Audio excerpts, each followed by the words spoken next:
Magandang umaga po sa ating lahat. Tayo po ngayon ay nagdiriwang ng pag-alala ng ika-137 kamatayan ng ating pong pambansang bayani, si Dr. Jose Rizal. Ang pag-alala pong ito ay may temang Rizal, Pundasyon ng Kahapon, Isa sa Buhay Ngayon. May dalawang bagay po akong nais talakayin para sa ating mga nakikinig, lalo na sa mga bata, sa mga mag-aaral sa elementary at high school, sapagkat sa ngayon po sila yung wala pang subject na Rizal. Ang Rizal po ngayon ay kinukuha sa college at doon po inaasahan na ang mga bata ay magkakaroon ng sapat na kaalaman tungkol sa buhay, mga nagawa ni Rizal para sa ating bayan. So una po, nais kong talakayin, bakit nga po ba si Dr. Jose Rizal ang ating pambansang bayani? Malimit po siyang ikumpara sa kanyang mga kapanahon, katulad ni Andres Bonifacio, ni Emilio Aguinaldo, ng atin pong kababayan dito sa Batangas, si Apolinario Mabini. So, si Dr. Jose Rizal po ay ginawang pambansang bayani dahil alam naman po natin na sa buong kanyang panahon, sa kanyang pamumuhay noong kanyang kapanahunan, siya po ang pinakamaimpluwensyang tao. Marami po ang nagsasabi na si Rizal ay itinanggi ang revolusyon. Opo, itinanggi po niya ang revolusyon at sinabi niya na hindi siya kasali doon at wala siyang kaugnayan. Pero kung babasahin po natin ang mga tala ng Katipunan, makikita po natin na si Jose Rizal ay ginamit ng mga Katipunero para lalong dumami ang kanilang miyembro. So, ang ginawa po ni Rizal, siya po ay sumulat ng aklat ng El Filibusterismo at Noli Me Tangere. Nauna po ang Noli Me Tangere at El Filibusterismo. So, ano po ang ambag ng dalawang aklat na ito? Ang dalawang aklat na ito ay nagbigay ng kamalayan, ng consciousness sa mga Pilipino kung ano ang kanilang tunay na katayuan sa ilalim ng mga Kastila. At dahil po doon, nagkaroon po ng kaisipan ng mga Pilipino na siguro ito na ang panahon para sila kumilos. Pero sa aklat pong iyon, hindi po sinabi ni Rizal na gawin niya na tayo ay magrevolusyon, tayo ay maghimagsikan. Ang layunin niya po ay gisingin ang kamalayan ng mga tao. So, nung magkaroon ng pagkakataon ang mga Pilipino na maglunsad ng himagsikan, sa kanilang pag-organize ng kilusan, ginamit nila ang pangalan ni Rizal. Sa katunayan po, sa mga aklat po na ginagamit sa kolehiyo, sinasabi na ang Katipunan ay may 3 antas ang mga miyembro. Ang una, katipon, ang ikalawa ay kawal, ang ikatlo ay bayani. So yung katipon, yun po yung ordinary member. At yung pong kawal, sila po yung mga tagapagtanggol, yung mga sundalo ng Katipunan. At yun po mga bayani, yun po yung mga leader. Ang password po na ginagamit ng mga bayani o mga leader ay Rizal. Ang mga kawal, ang ginagamit po nila ay Gumbursa, at ang mga katipon, ang ginagamit po nila ay Anak ng Bayan. So makikita po natin na ang nagmulat ng kamalayan ng mga Pilipino noong panahon na yun, number 1 ay ang Gumbursa, sapagkat ang pagbitay po sa Gumbursa ay turning point sa Philippine history. At yun po ang pinagmulan ng mga kilosang propaganda. At yung pong pinakamataas na posisyon sa mga Katipunero, ang ginagamit po nilang password ay Rizal, sapagkat si Rizal po noon ang pinakakilala at pinakamaimpluwensyang Pilipino sa ating lipunan. Sa ilang mga dokumento po ng Katipunan, ipinapakita din na si Dr. Jose Rizal ay honorary chairman o honorary president ng Katipunan.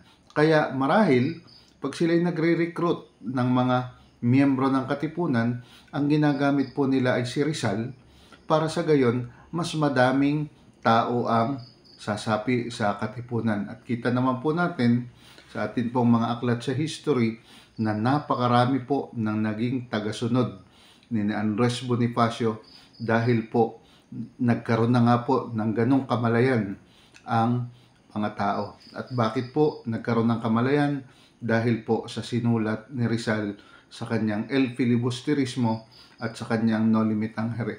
Sa madaling salita, marahil walang kaalam-alam si Rizal, ginagamit ang kanyang pangalan ng mga Katipunero para dumami ang tagasunod at sa gayon, indirectly, malaki po ang ambag ni Rizal, malaki ang impluwensya ni Rizal sa Katipunan. Kaya po si Rizal ang itinuturing na pinaka-maimpluwensyang Pilipino sa lipunan nung panahong iyon. Okay, so yun po ang dahilan kaya po si Rizal ay naging pambansang bayani. Isa lang po yun, pero marami pa pong dahilan. So yun po ang kontribusyon ni Rizal kung bakit siya itinuring na pambansang bayani. Okay, ang ikalawa po, marahil ay nagtatanong kayo, ano nga ba ang relevance ni Rizal sa panahon ngayon? Yun bang No Limitang Here, yung bang El Filibusterismo, yung ba'y ganun pa rin ang epekto sa mga bata ngayon? Bagamat nakikita po ng maraming mga kritiko na kokonti na ang mga asignatura o subject sa DepEd na tumatalakay sa Philippine history at ganun din sa buhay ni Rizal, sa tingin ko, kailangan uli natin ang i-revisit ang mga ginawa ni Rizal, ang nangyari sa Philippine history para po magkaroon ulit tayo ng mas malinaw at mas magandang kaalaman sa kalagayan ng ating bansa at kung ano ang kanyang patutunguhan. Alam ko po na marami pong ayaw mag-aral ng history, ayaw mag-aral ng Rizal, kasi po ang sabi po ng mga mag-aaral, ang ginagawa lang daw po nila ay magsaulo ng dates o kaya naman ay magpa-dramatize. Ayan. So natutunan daw po nila ay ang dramatize sa pelikula ng buhay at sinulat ni Rizal. Isa lang po yun sa pamamaraan sa pagtuturo ng Rizal. Pero, ang nais ko sana po ay i-revisit natin, muli natin tingnan yung aspeto ng buhay ni Rizal na pwede nating magamit sa panahon ngayon. Kung atin pong titingnan, medyo mabigat po yung tema, pundasyon ng kahapon. So, ibig sabihin, ano yung nangyari noon? Ano yung pundasyon ng unang panahon sa kapanahunan ni Rizal? Ano ang kanyang mga ginawa? Ano ang kanyang mga ginamit? Ano ang kanyang mga pamamaraan? At paano natin isasabuhay ngayon? Ano bang ating gagawin? Kailangan ba nating sumulat ng katulad ng No Limitang Here? Kailangan ba nating makipagtalo sa ating mga kritiko? Kailangan ba nating punahin ang pamahalaan, ang ating sistema, upang sa gayon ay maging katulad tayo ni Rizal? Kung inyo pong titingnan, naging highlight sa buhay ni Rizal ang kanyang mga sinulat, ang kanyang travel, ang kanyang pagpunta sa ibang bansa, kanyang pamamasyal, pagbisita sa mga bansa sa Europa, sa Germany, sa Britain, sa Espanya, sa Portugal, sa mga lugar pong ito, ano po. Pero ganun din na highlight sa kanyang buhay ang kanyang maraming naging sinasabing katipan, naging nobya, ano, meron sa Japan, ano, ay nakilala siya sa iba't ibang lugar, nakipaghamon pa siya ng duelo para sa babae. So yun ang mga highlight ng buhay ni Rizal. Kahit sa pelikula, may dalawa pong pelikula, na napakaganda tungkol sa buhay ni Rizal. Maganda po sa mga kabataan na mapanood yun. Una po ay yung isang factual tungkol na pelikula tungkol sa buhay ni Rizal. Medyo mahaba lang po yun. Umaabot ng 3 oras yata. Pero maganda po yun. Kompleto po ang nilalaman. At ang isa po ay napakagandang pelikula kung inyong mapapanood ay yung Bayaning Third World. Naroon po ang mga argumento tungkol sa buhay at ginawa ni Rizal. At sa tingin ko, kung mapapanood ng ating mga kababayan, mas magiging makabuluhan para sa kanila ang buhay at ginawa ni Rizal. Okay, ngayon po, sa tingin ko, para umakma sa tema, bisitahin natin ang isang aspeto ng buhay ni Rizal na naging makabuluhan din. At sa tingin ko, doon dapat magkaroon ng inspirasyon ang mga kabataan mula sa buhay ni Rizal. Bagamat sa pagtuturo ng Rizal, ng subject na Rizal sa kolehiyo, hindi po yun nabibigyan ng pansin. Pero sa aking palagay, yun ay dapat nating pagtuunan ng pansin para maging inspirasyon si Rizal sa mga kabataan. Una, si Rizal po ay hindi lamang manunulat. Bagamat nag-aral siya ng Philosophy and Letters at doon niya nagamit ang kanyang kaalaman sa panunulat, hindi lang po siya manunulat. Although, ang naging highlight po ng kanyang buhay ay ang kanyang mga sinulat. Maliban doon, si Rizal po ay meron ding degree ng agrimensor. Natutunan niya po yan sa Ateneo at meron pa po siyang iba't ibang kaalaman na nakuha sa kolehiyo ng mga Jesuita sa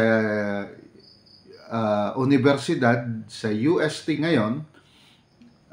Nag-aral din po doon si Rizal. At ang kanya pong mga kaalaman ay nung magpunta siya sa Europa, yun po ay ino-observe niya sa lugar na kanyang mga pinupuntahan. Kaya nga po kung inyong titingnan sa isa sa sinulat ni Rizal, pagkatapos pong siya'y ma-expose sa kalagayan ng ibang bansa, nagkaroon po siya ng aklat na sinulat, yung Sucesos de los Filipinas ni Morga. Nilagyan po niya yun ng annotation. Ano po? Sapagkat si Morga po ay bumisita sa Pilipinas at nagkaroon ng obserbasyon sa mga bagay-bagay, meron po dong para kay Rizal ay hindi maganda ang pagkaka-interpret ni Morga. Ang ginawa po ni Rizal ay binigyan niya po yun ng tamang pakahulugan sa konteksto ng mga Pilipino. At doon po ipinapakita ni Rizal na meron siyang, kahit siya galing sa ibang bansa, naiintindihan niya ang kamalayang Pilipino, naiintindihan niya ang sibilisasyong Pilipino at naipaliwanag niya yun ng ayos. So kaya, ito pong kanyang buhay na ito na sinasabi kong mahalaga para sa mga mag-aaral, dito po niya higit na naipakita yung kanyang kaalaman at yung kanyang pagmamalasakit sa bayan. So kaya si Rizal po ay hindi lamang sulat, hindi lamang salita, kundi marami rin siyang nagawa at marami din siyang naitulong sa komunidad na hindi masyadong na-highlight sa kanyang buhay. Ito po ay ang buhay ni Rizal sa Dapitan. Ano po? Pag pinag-aralan niyo po ang buhay ni Rizal sa Dapitan, ang ipinababasa po, malimit yan ay yung tulang Meritiro. Ano po? Ibig sabihin po, yun po ang totality, yun po ang summary ng buhay ni Rizal sa Dapitan. Isinulat niya sa pamamagitan ng tula. At sinasabi po doon na ganito ang ginawa ni Rizal. At sa pelikula nga, na-highlight sa buhay ni Rizal sa Dapitan ay ang kanyang pakikipagrelasyon kay Josephine Bracken. Ano po? Sapagkat isa rin po yung malaking controversial sa buhay ni Rizal ang kanyang pagkakaroon ng asawa, actually kasintahan, hindi naman sila na ikasal. Ano po, ang pagkakaroon niya ng anak sa dapitan, mga bagay na yon. Pero, alam niyo ba na si Rizal ay nanalo sa loto? Ano po? At hindi naman niya solo. Ang kabuuang pinanalunan ay 20,000 pesos. Pero tatlo silang magkakabakas. At ang kabahagi ni Rizal ay nagkakahalaga ng 6,200. Ano po? 6,200, na sa 6,200, ang 2,000 ay kanyang ipinadala sa kanyang ama. Oh.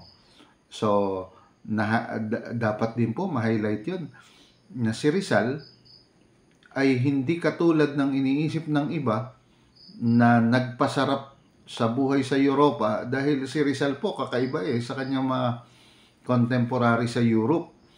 Ang kanya pong mga contemporary ay naghahanap buhay sa Europe. Si Rizal po ay nag-aaral, at si Rizal po ay nakatira sa hotel, at siya po ay sinusuportahan ng kanyang pamilya, lalo na ng kanyang kapatid na si Pasiano.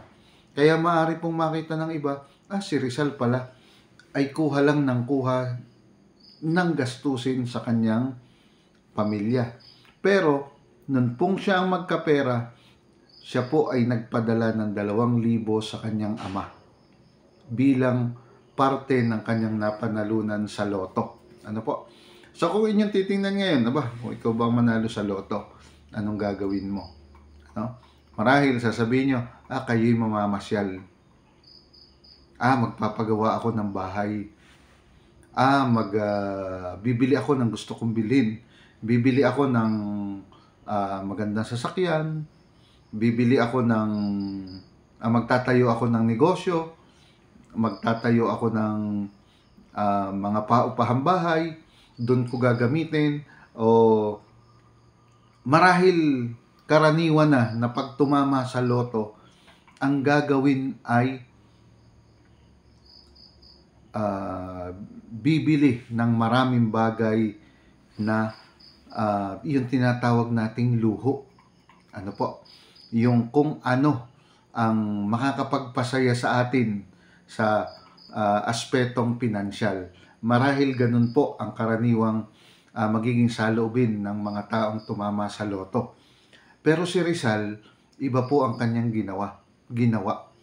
Ang kanya pong ginawa nung siya'y manalo sa loto, siya po'y bumili ng lupain sa dapitan. Ang kanya pong nabiling lupain ay umaabot ng 16 hectares, 16 na ektarya. So kung inyong iisipin, aanhin ni Rizal ang 16 na ektaryang lupa. At siguro naman, kung kayo rin ang manalo sa loto, isa rin yun sa inyong option, isa rin yun sa inyong gagawin upang gamitin ang perang inyong pinanalunan. Pero kung titingnan nyo, saan nga ba ginamit ni Rizal ang 16 na ektaryang lupa? At marami po doon hindi po na-highlight sa kanyang buhay.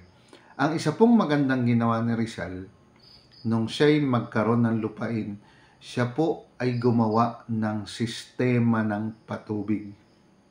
Nanggagaling po sa batis ang tubig, na ginamitan niya ng mga tubong kawayan papunta po sa bayan ng dapitan para maging accessible ang tubig na yon sa mga tao. Sa larangan po ng agham at engineering, to be exact, yun po ay meron pong mga komento ang mga foreigner na nakakita ng sistemang patubig ni Rizal. Ano po?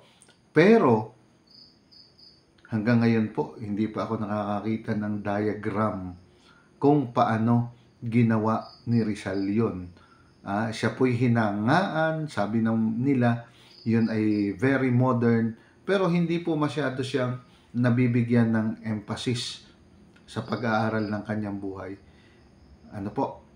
So, malay nyo, kung makita ng ating mga kabataan kumukuha ng engineering, ang bagay na ginawa ni Rizal sa sistema ng patubig, maaring magamit nila yon o ma-enhance nila yon. Moderno na ang teknolohiya ngayon, hindi na kawayan ang ginagamit, tubo na, at gumagamit na tayo ng madaming makinarya, makita natin yung sistema na yon at mapakinabangan. Okay, isa po yun sa kanyang ginawa sa Dapitan. Siya ay nag-develop ng sistema ng patubig. So, anong maganda doon? Ano pong ginamit ni Rizal? Ang ginamit ni Rizal ay mga local materials. Hindi po imported. Kahit kanyang bahay, yari sa nipa, yari sa kawayan. Ano po? So, anong magandang makita natin doon? Makita sana ng ating mga kababayan, lalo na mga mag-aaral, na kailangan gamitin natin kung ano yung mga resources na nasa paligid. Kasi nahirati na po tayo, nagagamit tayo ng mga bagay na imported, bagay na manggagaling sa ibang lugar. Bakit hindi muna natin gamitin kung ano ang naririyan na yun ay mapapakinabangan? Sapagkat kay Rizal po, nung panahon yun sa Dapitan, napakahirap sa kanya ang umangkat ng materyales dahil siya po ay tapon or exile. Ano po yung exile? Siya po ay nakakulong sa lugar na yun. Hindi po siya pwedeng umalis sa lugar. Ang kanya pong pakikipag-ugnayan ay depende sa kung alin ang papayagan. Pati po bisita niya, hinihingi po ng permit dahil si Rizal nga po ay exile, tapon. Kaya wala po siyang ibang pamamaraan na pwedeng gamitin kundi kung ano ang available sa lugar. At yan pong value na yan ni Rizal, yan pong attitude na ginamit ni Rizal para sa kanyang sistemang patubig, yan po ay napakahalaga sa panahon ngayon. Sa school po, tinuturo po sa atin ang localization, contextualization. So, ibig sabihin, gamitin natin kung ano yung mga naririyang resources. Dahil in the future, kailangan po nating mag-rely sa kung anong resources meron tayo, dahil darating ang panahon na yung ibang bansa ay mauubusan, yung ating inaangkatan ng mga materyales ay mauubusan na rin ng mga resources na yan. Kaya hindi na po sila mag-export sa atin. Ano po? So, yun po ang ibig kong sabihin. Okay. So, maliban po sa sistema ng patubig na ginamit ni Rizal, si Rizal din po ay nagtanim ng maraming pananim sa Dapitan. Nagtanim po siya ng abaka, ng kakao, at marami pang iba. Ano pong ibig sabihin nun? Si Rizal po ay isang agriculturist. Ano po? Tingnan nyo ha, siya ay doktor. No? Siya ay siruhano sa mata. Siruhano meaning surgeon. Siya po ay nag-oopera sa mata. Pero, na namang siya'y bata, hindi naman siya katulong ng kanyang ama, ng kanyang kapatid sa sakahan. Hindi po siya ganon. Dahil si Rizal po nun ay bata na una maliit, ikalawa payatin, hindi siya ganong kaaktibo, hindi siya ganong kalakas ang katawan, kaya usually hindi siya pinagtutulong sa bukid. Pero dahil sa kanyang exposure sa abroad, sa Europa, sa Amerika, at sa Asia, nakita niya yung mga bagay na yon, at nung mapatapon siya sa Dapitan, pinagyaman niya. So, ano yung kanyang pinagyaman? Agrikultura. Ano po? Nag-introduce siya ng mga pananim. Ito dapat dito. Dahil hindi rin naman niya pwedeng i-adapt sa Europa dahil iba po ang halaman doon. Iba ang halaman na nabubuhay doon dahil yun ay malalamig na bansa o kaya naman sobrang init na bansa. So, ang Pilipinas tropical, so pumili siya ng mga tropical fruit-bearing trees at siya niyang itinanim. So, sino pong kanyang katulong? Ang katulong niya ay kanyang mga mag-aaral. Makikita, ma-observe nyo po sa panahon ngayon, sino po ang kabataan natin na involved sa pagtatanim? Sino po ang marunong sa agrikultura? Maaring sabihin ng iba, ay hindi, professional na ako. Ito ang trabaho ko sa opisina. Bakit ako magtatanim? Bakit ko kailangang gawin ang gawain na yan? Pero makikita nyo po, si Rizal ay isang doktor, pero ginamit niya ang kanyang kaalaman sa agrikultura para pagyamanin ang kanyang 16 na ektaryang lupa. Saan po galing ang ibinili? Sa kanyang pinanalunan sa loto. Okay? So maliban doon, siya ay agriculturist, siya ay nagtanim, siya rin po ay isang teacher. Actually, yung nabasa ko po, 3 ang kanyang bahay. Ang isa kanyang tirahan sa kanyang magulang at saka kay Josephine Bracken, doon po sila nakatira. Ang isa ay, ang dalawa ay ginagamit niyang tigilan ng kanyang mga mag-aaral. Si Rizal po ay isa ding teacher. At siya po ay maraming mga mag-aaral na tinipon sa dapitan upang turuan ng iba't ibang asignatura, lalo na yung mga tinatawag natin ngayong out of school youth. Ayan.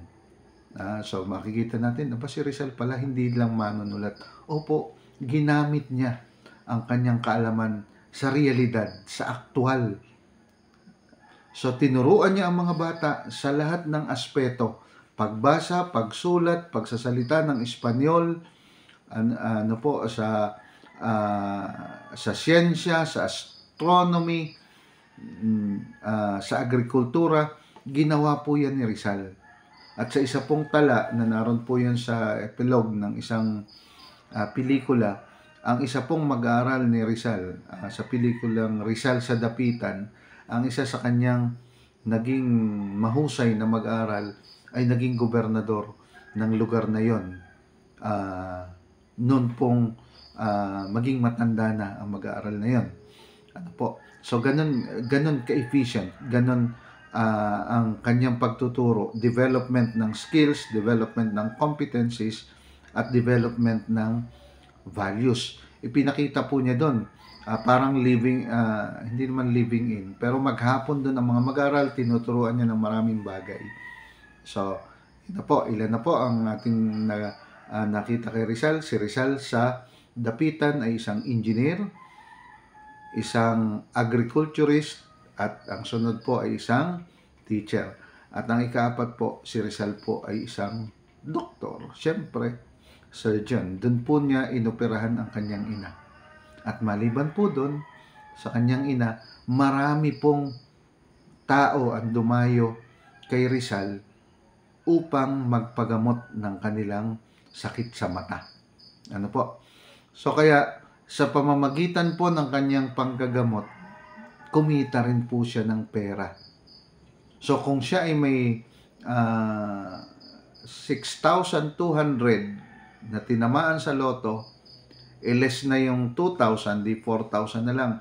Tapos ay may iba pa siyang binigyan, si Roman Basa sa Hong Kong, pinadalhan pa niya. So yung natira, yun ang kanyang ibinili ng lupa. So ano naman ang kanyang pangsustento, ay naibili na nga niya ng lupa.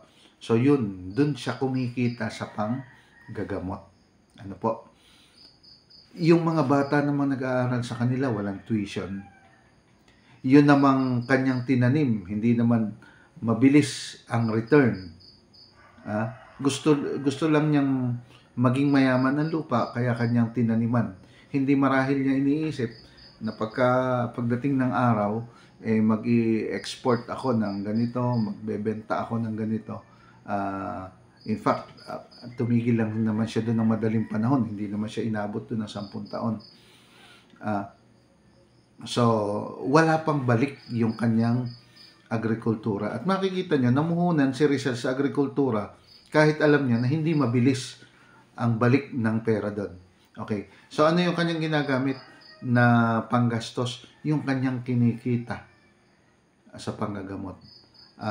At another thing, kaya nakarating sa kanya si Josephine Bracken dahil sinamahan ni Josephine Bracken si Taufer para magpagamot kay Rizal. At marami, pati mga espiya ng pamahalaan, pati mga katipunero, si Dr. Pio Valenzuela, nag-arting magpapagamot para lang makapunta kay Rizal at ikonsulta kung ano ang saloobin ni Rizal sa revolusyon.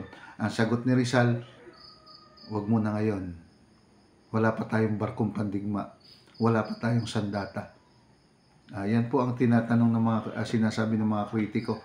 Si Rizal daw ay tutol sa revolusyon. Hindi naman. Sabi lang niya, hindi pa ito ang panahon.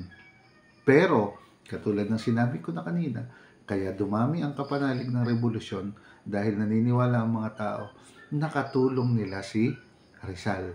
At isa sa plano ni Bonifacio ay dukutin si Rizal sa dapitan at isama nila sa kilusan. Pero hindi po yun natuloy dahil sabi na pagbalik ng Valenzuela, ang sabi niya kay Bonifacio ay hindi nga daw si Rizal sumasang-ayon sa revolusyon. Hindi na nila tinuloy ang pagdukot. Okay, so balik po tayo. Nasa na po tayo? Doon sa pagiging doktor ni Rizal. At bukod sa pagiging doktor, siya rin po ay isang scientifico. Bakit siya scientifico? Pinag-aralan niya ang mga iba't ibang klase ng halaman at mga insekto sa dapitan. Alam niyo po, siguro kung makakita ka ng isang tao na nag-aaral ng insekto, sasabihin mo parang loko-loko kasi nanghuhuli ka ng insekto tapos ginagawa, ano bang mapapala niya dito? Pero alam niyo po, si Rizal po sa pag-aaral niya ng mga insekto, sa pag-aaral niya ng kung ano-ano, mga halaman at mga hayop sa dapitan, natulungan niya po ang komunidad kung paano kokontrolin ang malaria. Actually, sa kanya pong mga mag-aral, itinuro po niya na kapag sila'y nagklaklase o bago magklase at pagkatapos magklase, nagkakaroon po sila ng siga.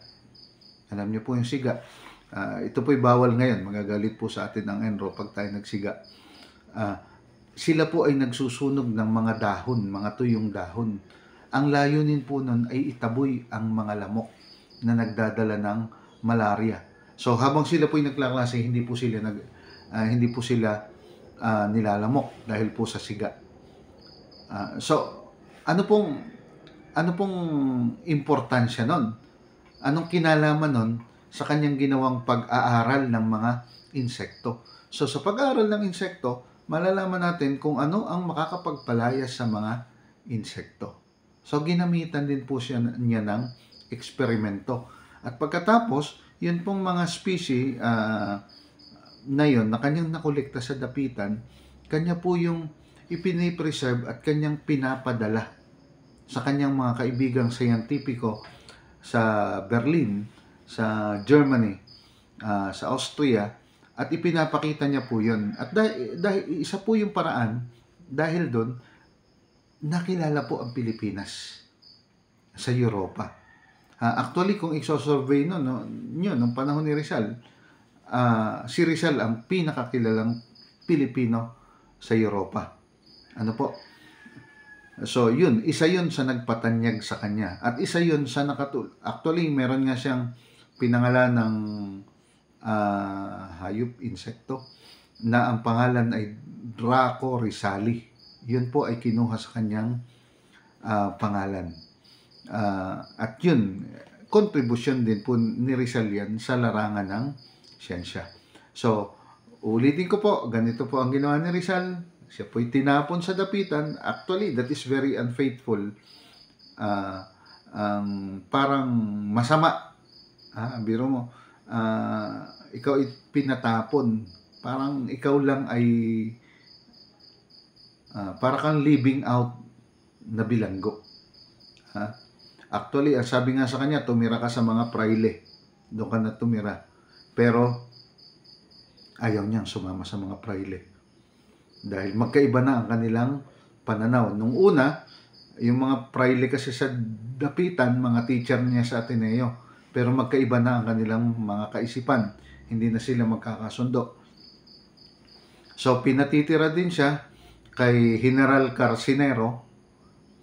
Pero nakita ni General Carcinero na maayos naman si Rizal, wala namang banta sa seguridad ni Rizal. Ang ginawa niya, pinayagan niya na si Rizal ay magbahay ng kanya.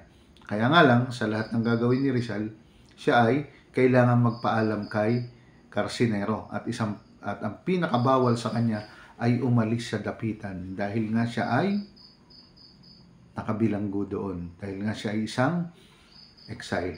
So, kaya parang kung ikaw ang na-exile, parang kang nakulong, negatibo ang dating nun sa iyo.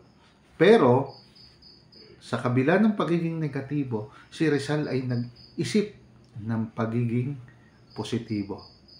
So, yun po ang sinasabi natin sa tema na pundasyon ng kahapon, isa sa buhay ngayon.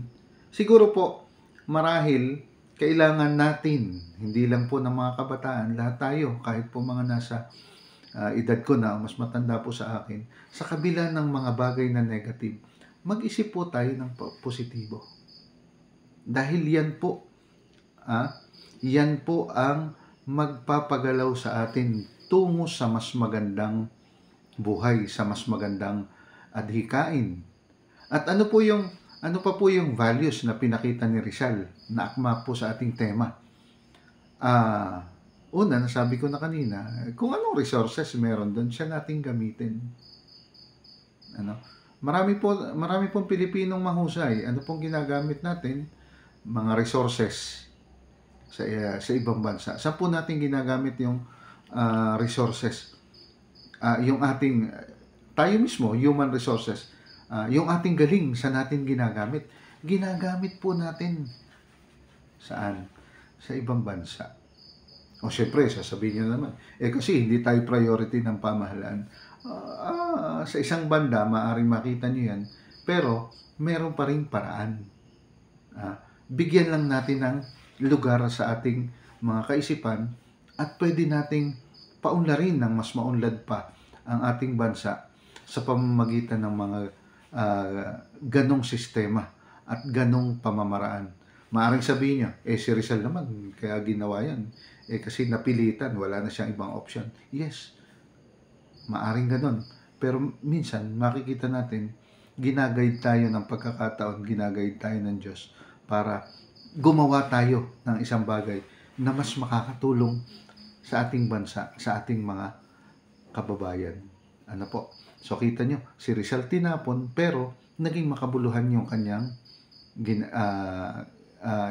ginawa sa dapitan. Hindi po nasayang ang kanyang pwede naman siyang magmukmuk lamang doon.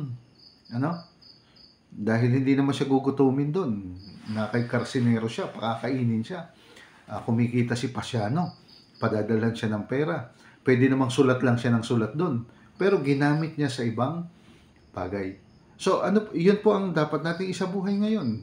Kahit saan tayo naroon, kahit nasa anong sitwasyon tayo, tulad ni Rizal, umisip tayo ng mga bagay na magiging makabuluhan at makakatulong sa ating sarili at sa ating mga kababayan. Pagyamanin po natin ang ating lugar. Actually, si Rizal nga may ginawa pa dong may kinonceptualize pa siyang kolonya. Parang ang nais ni Rizal, maggawa ng isang colony. Actually, pinropose nila yan hindi lang siya pinayagan ng Gobernador General. Parang isang colony sa Borneo, correct me if I'm wrong, parang kung nangyari yun, hindi magiging Hindi magiging contest ngayon yung Sabah. At yun ay um, magiging sa Pilipinas. Ang nais ni Rizal, magkaroon ng kolonya sa Borneo, yayakagin niya lahat doon ng kanyang mga kamag-anak, mga kaibigan, doon tumira at yun ang kanilang paunlarin. Pero hindi po yung pinayagan, parang naging British company yun na naging hindi ako masyadong sigurado doon na sa ngayon ay Sabah. Ganun. Yun ang isang pangarap ni Rizal, magkaroon ng kolonya, pagyamanin ang lugar. Siguro naisip ni Rizal, enough na no, yung nakita ko sa ibang bansa. At magagamit ko na ang aking kaalaman sa Pilipinas. Kaya po nakakatuwa din po yung mga OFW na pagkatapos nilang mag-serve sa ibang bansa, nagpayaman, o yung iba naman, hindi naman nga talagang yumaman, pero pagbalik dito, may puhunan at pinaganda ang buhay, pinaganda ang komunidad. Unconsciously, related din po yun sa pundasyon ng kahapon, isa sa buhay ngayon. So, kaya po yung ating mga mag-aaral, hindi pa po huli ang lahat. Yung pong mga bata, hindi pa po huli ang lahat. Marami po tayong pagkakataon na gamitin, napaunlarin ang ating lipunan gamit kung ano ang mga resources na nasa paligid. Marami po tayong kaalamang makukuha sa paaralan. Marami po tayong mahuhusay na mga guro. Marami po tayong mga mahuhusay na professional.